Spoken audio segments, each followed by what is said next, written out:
Hey, everybody, we've got a great one today, for a change. And let me tell you why this is a good one for a change. Because I have been watching the hearings, and they have completely surpassed my expectations, or at least surpassed what I had feared. I think that they have been devastating. Am I shocked by anything? No. No revelation has shocked me, because this is Trump. And how can you possibly be shocked by anything about Donald Trump? Nothing anyone could say at these hearings about Donald Trump could possibly shock me. And there are at least 4 more hearings. Yes, Madam Co-Chair, the actual makeshift gallows were the president's idea. Okay, that makes sense, sure. Yeah, the president had the idea and asked me to get some reference material on gallows, and specifically a hangman's noose. And I did that lickety-split, and he actually made a sketch of the gallows, and he had Don Jr. take a photo of it on his iPhone and text it to Roger Stone, who passed it on to the Oath Keepers. Did you tell anybody about that? No, not until I was interviewed by the committee staff, and one of them asked me if I knew anything about the gallows. And, I was under oath.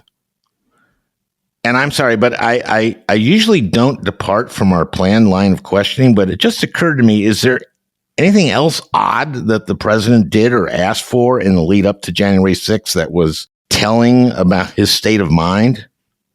I'd like to consult my attorney, who's sitting right here. That won't be necessary. I respectfully refuse to answer based on the vague character of your question.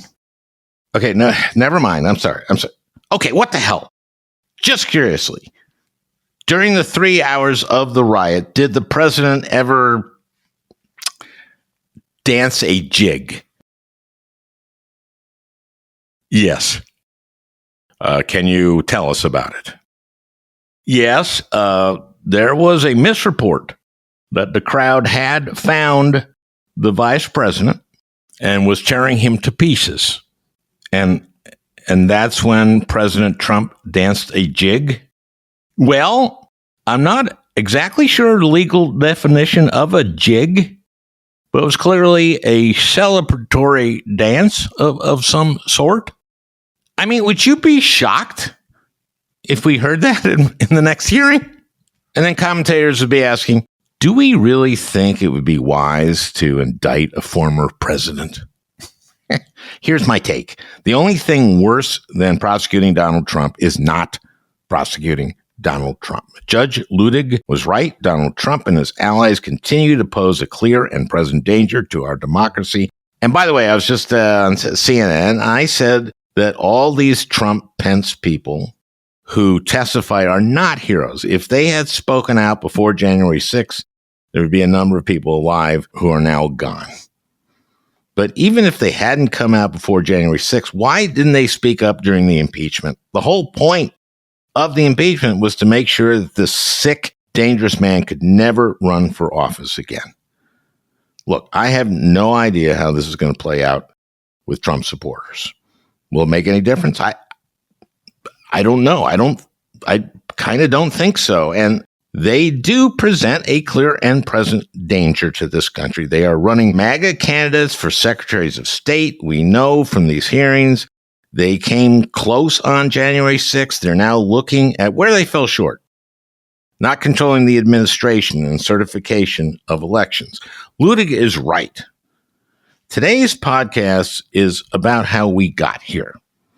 Trump is not an anomaly. My guest today is journalist, author Ann Nelson. She's written a book, Shadow Network, Media, Money, and the Secret Hub of the Radical Right. And it lays out the vast, and I'm talking vast, right-wing infrastructure in our country, starting in the 60s with Paul Weyrich and the Christian fundamentalist right and the Koch brothers and the DeVosses and Ralph Reed and on and on and on. And I think it's necessary for my listeners to understand what we're up against here. My listeners probably don't listen to a lot of Christian radio. It's huge. And it's in all the red areas of this country that are buying into all this disinformation. The election was stolen. Don't get vaccinated. This shadowy right-wing project has brought our country where we are today, and I think it is important. I think this one is an important one today, for a change. This is such a comprehensive book. It's Shadow Network, Media, Money, and the Secret Hub of the Radical Right, and it's a title that says what it is. The shadowy network, or shadow network, is shadowy, I would say, right? It has been until recently, but we've started to shine a light on it. And it's vast. And it started in the 60s, early 60s. Is that when we're talking about? It depends on how you time it. You could make the argument that it had the roots with the beginning of the Republic because the North and the South were never quite in agreement. Oh, that's right. There are a lot of Southern Baptists involved in this. That's a big chunk of this network. And if you drew a map of where they're the most active, you'd see a certain coincidence with the Confederacy. And if you go to the 1960s, you see people who are very much objecting to the integration of schools. And that was the movement that led to the establishment of the Council for National Policy in 1981. And the Council for National Policy is throughout this whole thing. It's from the beginning through now, right? Yeah, and there were organizations that had some kind of connection. You could draw connections to Phyllis Schlafly, who was a founding member, the John Birch Society, and others. But this was a coordinating body that actually aspired to do more strategic work than its predecessors. And they really did quite a job. And, they're very patient. Yes. Yeah, and the Koch brothers are here, and the DeVoses are here, and it's quite an extensive network that it's hard to believe how extensive it is. And a lot of it is in rural areas, of course, and not just the South. And it's kind of the flyover country, which I hate the term flyover country because I'm from Minnesota. And, when someone flies from Milwaukee to Sioux Falls and they're flying over us, we don't go, damn you, flying from Milwaukee to Sioux Falls. Yeah. And how dare you?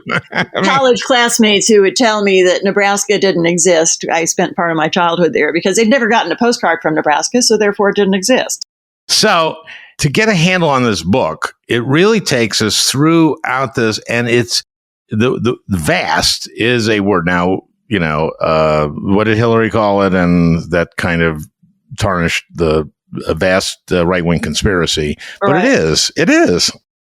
Well, but I also like to emphasize the strategic element because they don't do what they do in terms of massive amounts of money, although they have lots of money. They have massive amounts of money from... Well, yeah, but the Democrats have more, but they're not as strategic.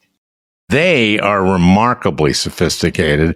And one of the things that scares me here is kind of pisses me off is that Ted Cruz, his father or his mother was in computer technology. Yeah, his mother, a computer scientist. Yeah. So he has some of the most sophisticated tools. And of course, he was these people's favorite in 2016 in the primaries. That's right. And the Kochs liked him as well. Yes, because Cruz was a reliably right-wing conservative of a traditional sort. And once Trump won the nomination and once then Trump said to the Christian right, I'm going to let the Federalist Society and the Heritage Foundation tell me who to nominate for Supreme Court justices, that kind of did it. And these people all got behind him. And the NRA. The NRA got a vote about who would be nominated for the Supreme Court. And the NRA has been absolutely pernicious, obviously, in the last years. But they weren't always that way, right? That's right. They started out as a hunting club to help people improve their marksmanship, and they devolved into a toxic political organization. I guess when you get clips with 30 rounds in it, your marksmanship isn't as important. Yeah, especially if you have captive targets. Yeah. Yeah, and those weapons are designed to kill as many people in as fast a time as possible. Okay, so I'll let you describe your book. I'll let you describe just the progress of this thing and where it has brought us. Yeah, well, I live in New York City, and my parents are in Oklahoma, and I was visiting them and driving around with the radio on and heard this highly politicized religious programming. The kind of programming that says... What are we talking about? Obviously, when I'm you're talking about the Kerry campaign. We're talking years ago. Okay. Now you're talking about the Kerry campaign, which, of course, is 2004. Yeah, and somebody on this religious program, they said, well, if John Kerry becomes president and we have gay marriage, your marriage to your husband won't be legal. Is that accurate? No, once that gay marriage became legal, it didn't affect the legality of heterosexual marriage at all. Oh, that's right. That's right. Because I was married to my wife at the time and it didn't dissolve at all. No, okay. So this was inaccurate. No, yeah, they had a truthiness problem, as our friend would say. Yeah, they had a lying problem. Yeah, that you could call it that. But they got their call-in people all riled up and worried. And I kind of filed it in the back of my head thinking, oh, maybe this is just this local preacher who's spinning this line. But then years later, when I started looking at what had brought Trump to power, I went back and looked at this radio station, and it was a part of a network of radio stations, all of them broadcasting this material. And it got worse. It was like Hillary Clinton is a demon. That's kind of a religious belief. Well, which is appropriate on a religious show. I mean, come on. Render unto Caesar what is Caesar's. Well, they were reporting it as news. And so what you saw was this whole 3 different networks, including quite a large one, Salem. That's what this book is identifying all these networks, the Southern Baptists, their influence in this, and then these radio networks, that there are quite a bit of them.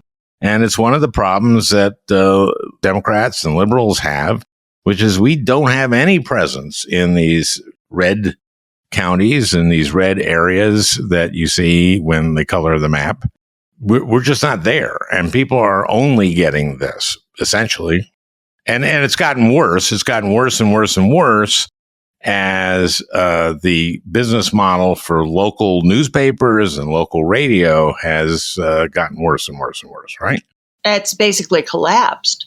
So, as I say in the subtitle, you've got millions and millions of dollars from the DeVos family, the Kochs and others, poured into this effort. You've got the media, which started with radio and spread into fundamentalist television programming, and now it's all over digital platforms. Breitbart is a partner, Daily Caller, et cetera. It's just proliferating. And then you've got the strategists who figure out how to deploy their partner groups like the NRA, like the Susan B. Anthony list, in deep canvassing in targeted races. These groups are very well coordinated with each other. That's what the CNP is, right? That's an umbrella group, and they meet several times a year, go into the closed room and do their horse trading. I'll fund this, you execute that. They do messaging, focus groups, polling, the whole thing. And there's names that a lot of us who have been in politics or have been interested in politics for a long time know, like Paul Weyrich as one of the fathers of these. Yeah, Richard Viguerie, you probably know that one. I know Richard Viguerie. He's actually not an unfun guy to hang out with. He's terrible. He's awful. He's an awful human being. But yeah, I was at a conference with him once and I enjoyed his company. But Jesus Christ, he's done such damage to this country. Well, he basically figured out fundraising by mail. He was the earliest guy to do that. Yep. Mass marketing. Yeah, and these guys are smart. Now, the DeVos family, of course, and the Prince family are tied. Betsy DeVos, of course, became the Secretary of Education. I remember during her hearing, Bernie Sanders said something like, "Now your family has given over $200 million to the Republican Party, right? And Republican or right-wing organizations." And she kind of went, "Yes." and he went, "And you think maybe that's why you've been nominated to be Secretary of Education?" And she knew nothing. Yeah. I don't know if she had stepped foot in a public school. She doesn't like public schools. And therefore, you're the Secretary of Education. The best secretary money could buy. And she screwed like a lot of students who got ripped off by Corinthians and those kind of schools, right? Well, not only that, when the public schools in my home state of Oklahoma were collapsing for lack of funding and grossly underpaid teachers, a group of public school teachers decided they'd run for the legislature. She put in $200,000 of her own money to contest the public school teachers of Oklahoma. This wasn't while she was Secretary of Education. That would have looked bad. I'd have to look at the date, but it goes beyond that because, again, we have to keep emphasizing this strategy. It's not just the money to the Republican Party. That happens on a lot of fronts. Look at the state of Michigan, which was a traditionally Democratic state that had strong trade unions as a function of its industrial history. Her family, based in Michigan, put in millions of dollars to pass right-to-work laws, which, as we know, are anti-union laws. What those do is saying that if you're a member of a union, you don't have to pay dues, right? Right. Unless you want to. And that dries up the amount of money they have. And that's called a right-to-work law. And they did that. They in Michigan, of all places, kind of a home of labor. Okay, that's the kind of the Koch side of the equation and the DeVos side. Part of what this is all about is those people joining, the people that are in this about money and who have a very conservative or the Koch's libertarian. So you have one of the Koch brothers. What year was he the candidate for vice president for the Libertarian Party? That was 1980, and they got less than 1% of the vote because nobody liked their platform. And he wasn't a great candidate. But so they're libertarians. So now libertarians, they're generally pro-choice, right?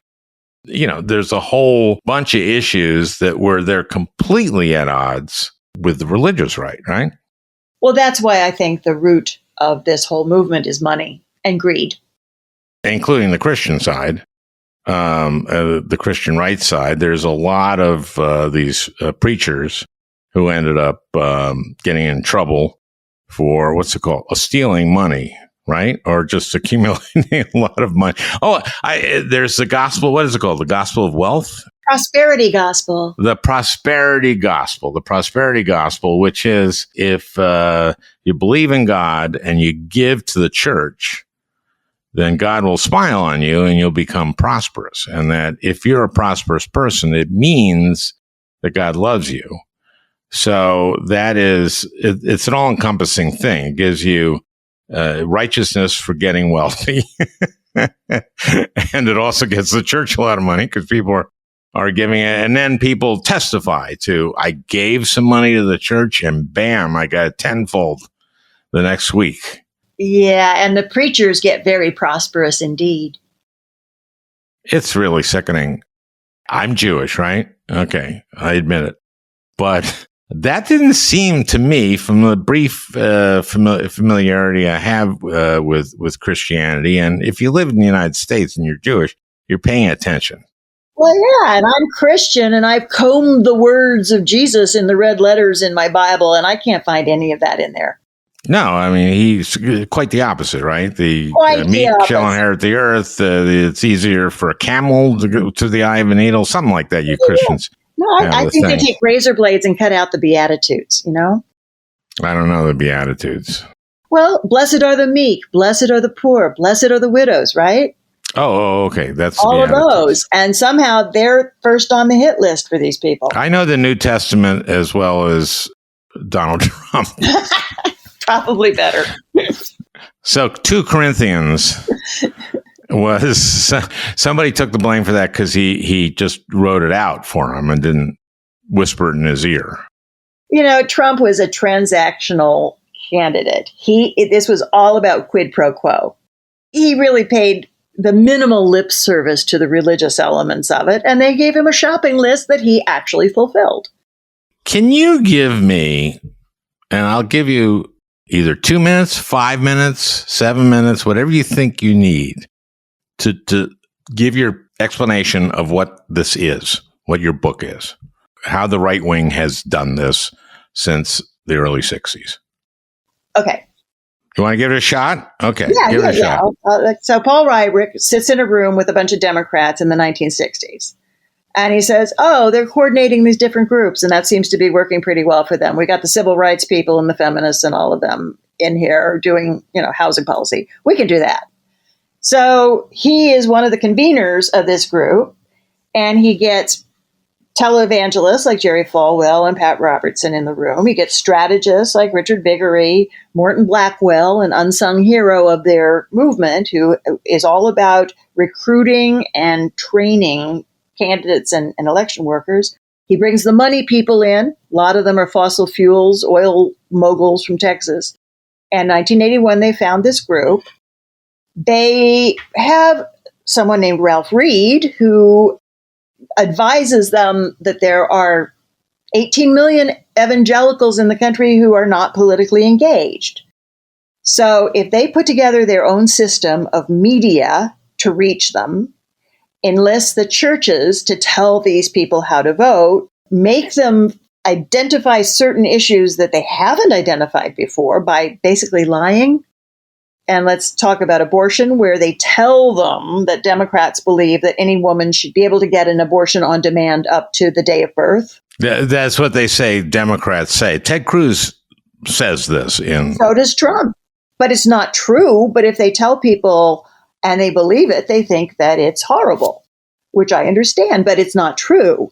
And then they'd identify the states they need. So they'll go after specific seats.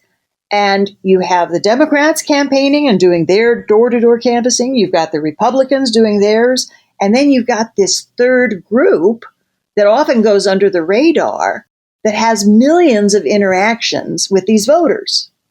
And a lot of them are 501c3 nonprofit tax-exempt groups that are not supposed to be doing political campaigning, but they are. Right. It's very, very loosely enforced. The IRS is almost afraid to enforce that. And anytime they started to, they just got attacked by the right. So they backed off. And they backed off. Right. So add to that, as you say, in 2008, Obama used the internet and social media and other tools effectively. This got their dander up. And in 2010, the Koch brothers poured $50 million, 50, into a state-of-the-art political data operation that was then networked with their cell phone apps. That created a very unlevel playing field. But there's nothing unfair about being smarter and developing a system that's better. Well, they do venture into areas of questionable legality, such as accessing medical and mental health records in order to improve their voter profiles. Okay, is that illegal? Well, I mean, are they breaking HIPAA? Are they violating HIPAA laws? How did they do that? Yeah, and there's a researcher named Brent Allpress who has documented it very thoroughly. But most of what they do is not illegal. You're right. Most of it is really smart. And because so much of the law around personal data and digital platforms is unformed, they've jumped in and taken advantage of it. They were the ones that brought in Cambridge Analytica. They were the ones that linked this data to the cell phone apps and even do geolocation, where if you go to a Trump rally, they were downloading your information just by your proximity. Brilliant. And then they also have apps where they download your entire cell phone directory. And often, without knowing it, people would give their consent to having text messages sent to everybody in their directory, supposedly coming from them, telling them who to vote for. Now, by comparison, What the Democrats had going into Georgia in 2021, because I interviewed somebody who had their cell phone app, it said name, address, party registration, and basically whether they voted last time and whether they were dead, right? How can we be not as smart as them in anything? I mean, how is that? Well, I think we got. I mean, I'm a journalist and an academic. I think Democrats got complacent, and they said, "Oh, look, we have the demographics. Americans are going to get statistically younger and more liberal and more mixed." I see. And that's true, but it's true on the coasts and in cities. And that's not how our electoral system was set up by the founders. We've got this thing called the Senate and the Electoral College. Yep. We've been talking a lot about how anti or undemocratic, shall we say, both in the Electoral College, and we've seen that, of course, and we've also seen senators represent a minority of people can stop anything.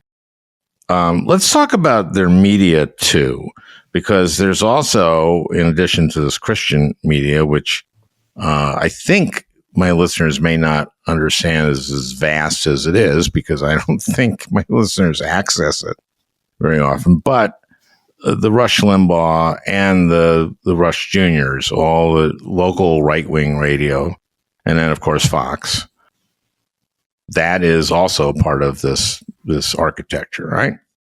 Absolutely. And another problem the Democrats have had is that they wrote off radio. You know, they said, oh, that's the past. And in these states, which are dismissed as flyover and therefore neglected, they don't realize there are a lot of people who drive around in cars with the radio on. There was an attempt called Air America, and I don't want to go into all the details at all, but basically we didn't have the money. And Rupert Murdoch must have poured into Fox, like over $1 billion to get up. And we had over 1 million. But anyway, so you had this Christian radio, this Pat Robertson, the Tammy Faye, the Bakers, right? But lots of those, right? Well, and you also have the fundamentalist radio tends to be more in the South. And then Salem, which is the largest of these three networks, has other stations in urban areas that are called Patriot. So they'd be more what you find in Michigan and Wisconsin. And Minneapolis, yeah. Yeah, used to be Reagan Democrats, and now they're Trump Republicans. Yeah, no, it's really, I listen to Patriot Radio when I'm in Minnesota, and it is, it's minor league Rush. You know, Rush was very skilled, and they were given the model. You know, that's not our style. I guess we're just kind of fact-based. Well, yeah. Even when we're very left, when we're very progressive, very left-leaning, we always kind of believe in reason, I think, mainly. And one of the things we didn't do, because we didn't have the money for it, is billboards. And you know what? When people drive around, you know what they see? Billboards. Yeah. There's some people now that are trying to rethink about radio in those areas, because we've just left them the field to themselves. Well, and the problem is that a lot of times they say, oh, well, NPR is in these states. But it's no comparison, because if you want to hear a respectful exchange with people from both parties, you get it on NPR. It's all right, Senator Democrat. All right, Senator Republican. Tell us your position. Here on All Things Considered. Well, yeah. That's my Robert Siegel impression. He's gone. He doesn't do all things. But isn't that a good Robert Siegel? Your Bernie was better. I think it's more familiar. But the thing is, these fundamentalist stations, they make themselves sound like news programs. Their television and their video feeds on Facebook. They have the newscaster sitting at the desk with the Chiron saying news tonight, and then it's all totally one-sided messaging. And what's their TV network? They have a huge TV network too, right? Well, Christian Broadcasting Network is part of their chorus. Like for example, Salem That's not as religious. That's more. Well, Salem was founded by two leading members of the Council for National Policy. It started exclusively as a broadcaster for religious programming. They're both fundamentalists. And then they expanded and acquired more and more stations. When I wrote the book, they were the fifth largest radio company in the country. And they have content that is distributed to several thousand stations. So they have a big footprint. A lot of it is what they call, and Trump gave them a favored place in the White House press gallery. He gave them an entire exclusive day in the White House to Salem. And so if you go to their website, they'll say, we do Christian news. And it's like, well, what is Christian news as opposed to news, right? So they have these other stations which have less religious content on them, but they are driven by this fundamentalist ethos and economic system. Don't leave out the money. No, it's sort of a marriage of the evangelical right and what I call the Koch brother right, which is it's all about, we don't want environmental laws. Oh, no. We'll eat into our profits. We don't want unions being strong. We don't want government regulation on pretty much anything. So that's what the court is going to be after pretty soon. The Supreme Court, I'm sure the next session is going to be going after the federal bureaucracy. It's the Chevron doctrine and all that stuff, right? Yeah. They don't want food safety. They don't want clean air and water because that just affects the little people. And it also eats into their profit. Exactly. Yeah, and the Koch brothers are offenders in those regards in terms of spills and poisoning people and arsenic clouds and stuff like that. I mean, so that's who we're up against, and it's very frightening because they're kind of without scruples, wouldn't you say? Yeah, I think that there's a whole worldview there, which is they're tied into what's called Dominionist theology. Explain that for. Yeah, it's taken from a verse in Genesis that says, man shall have dominion over all the birds of the air and the beasts and so on. But they've translated it into saying that they have a direct line to God, and God has given them and their religious cohort authority over everyone else. So it's exactly counter-democratic. It is not remotely one man, one vote. It is we are in charge and we'll tell you everyone else that they have to live the way we live. And we're seeing it right now with abortion law. We're seeing it with the laws on the state level regarding LGBTQ populations.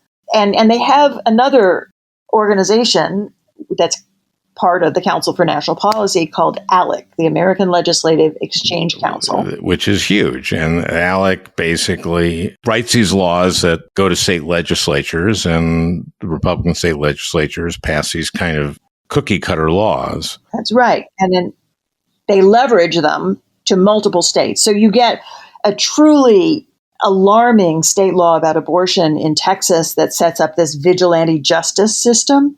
And you say, well, that's Texas, that's horrible. And all of a sudden it pops up in Oklahoma and starts spreading to all of these other states. That's how ALEC operates. Yeah, well, ALEC will do things like make it difficult for towns, small towns, to set up their own Wi-Fi so they can help incumbent, cable companies and stuff. I mean, they're awful. Yeah, and the New York Times covered the case, I believe it was Nashville, where the Koch brothers, who were part of this, went in and campaigned against public transportation because there again, climate policy is not their strong point. No, well, they do oil and gas. Has your book gotten a lot of attention in terms of, have you been hearing from members of Congress and saying like, or from Democratic campaigns and saying, can you give us some tips? My book came out in 2019, and I think I was ahead of the curve because I commute between New York and Oklahoma. I saw things that were not obvious to other people.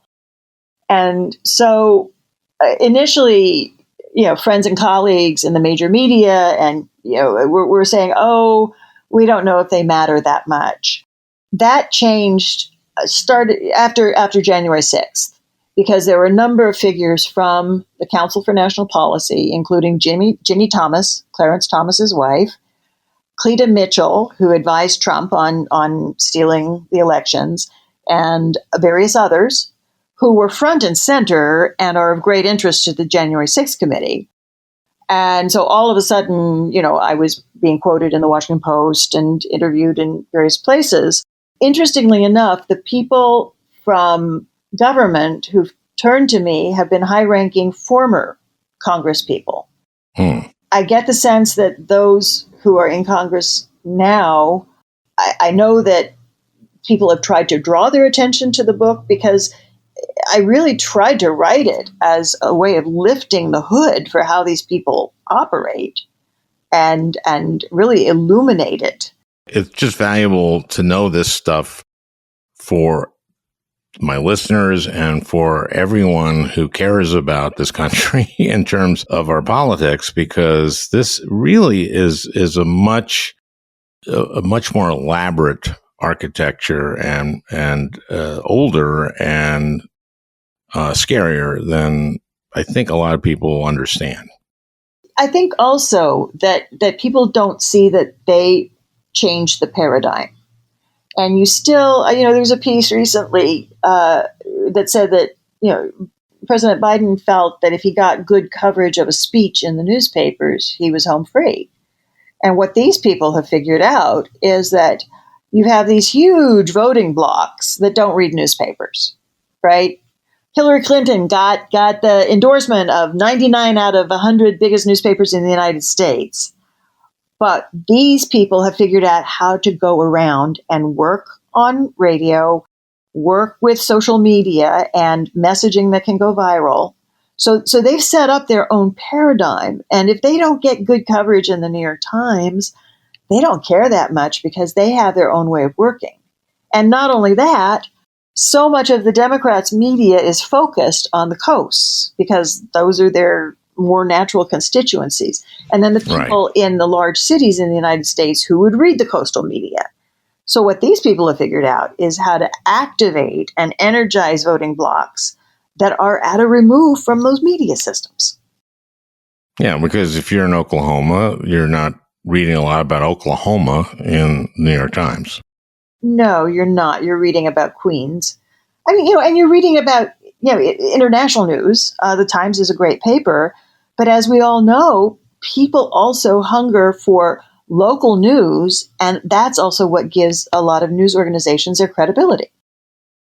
And also a lot of local newspapers have been, because of advertising revenue has gone away, because people advertise on the internet, and the economics of local newspapers is making them disappear or making their staffs much smaller.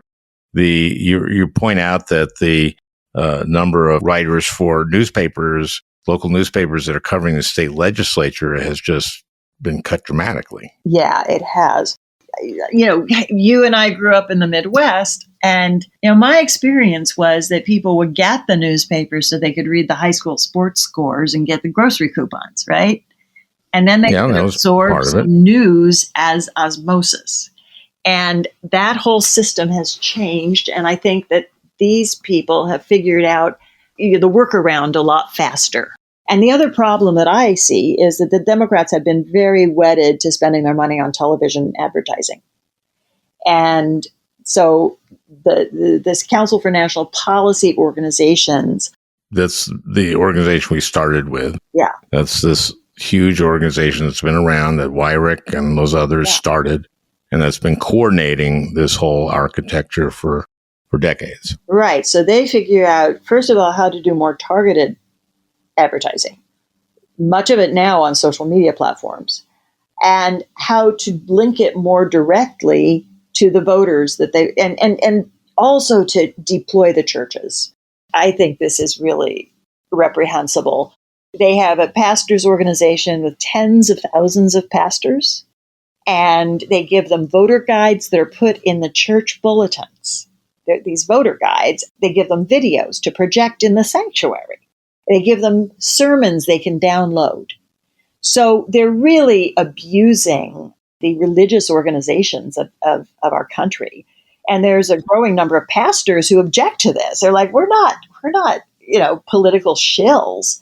But once their congregations are radicalized by QAnon and these other information platforms, they have a very hard time fighting back. You do mention this toward the end of the book, that there is rebellion among ministers, but there are also these guys with mega churches, and this becomes the community, right? Yeah. And this community is kind of fed this version of the truth. Yeah, there's a new project called the American Values Coalition that's trying to just counteract the misinformation, which is becoming really dire, because something else that the Council for National Policy partners have done is launch this whole campaign of COVID disinformation. So they're telling people not to get vaccinated. They're telling them ivermectin is a cure for COVID, which it is not. There was a political reason to start that, which is that Trump was taking a lot of hits for not acting. This was started so that people would go like, no, we're closing too many things. Masks don't work. All this disinformation to make people mad that their schools were closed, which there's some legitimacy to that, but businesses were shut down because it was the public health thing to do was not gather together in these spaces. We had how many more times as many deaths as other countries like Germany and the countries that actually followed the science. That's right. We had 3 times as many as Canada, with a lot of the same cultural aspects otherwise. And I think what they were trying to do was crash the system. I mean, immediately, Trump wanted to hold political rallies for the 2020 campaign. Of course, that's and if his they were big closed down, strength. And what they did was criticize the CDC and Dr. Fauci and say they didn't know what they were talking about. And they started out saying hydroxychloroquine cured COVID, which it does not. But they mounted this whole campaign across all of their media platforms that I mentioned, Breitbart, Christian Broadcasting Network, all of them. I mean, they're making millions of dollars off of these fake ivermectin prescriptions. Also, we have still, 30-some percent or 30% of Americans who just refuse to get vaccinated. Yeah. It's just tragic because Paul Weyrich, they make a lot of comments about wanting to kind of crash the system, to destroy the federal government, to destroy federal agencies. And at the heart of it, they destroy Americans' trust in their government and in each other. And that is the true erosion that's going on right now. Part of that reaction to shutting things down was that militia group that went in with the assault weapons into the Capitol in Michigan, right? Into the state legislature. Yeah. That was about that. My God. After I published the book, I've published follow-up articles in the Washington Spectator. And my husband has published some in the Washington Spectator about the role of the militias, including the First Amendment Praetorians and the Oath Keepers, and their connections to this whole movement. The analysts I know are quite anxious about the potential for violence looking ahead.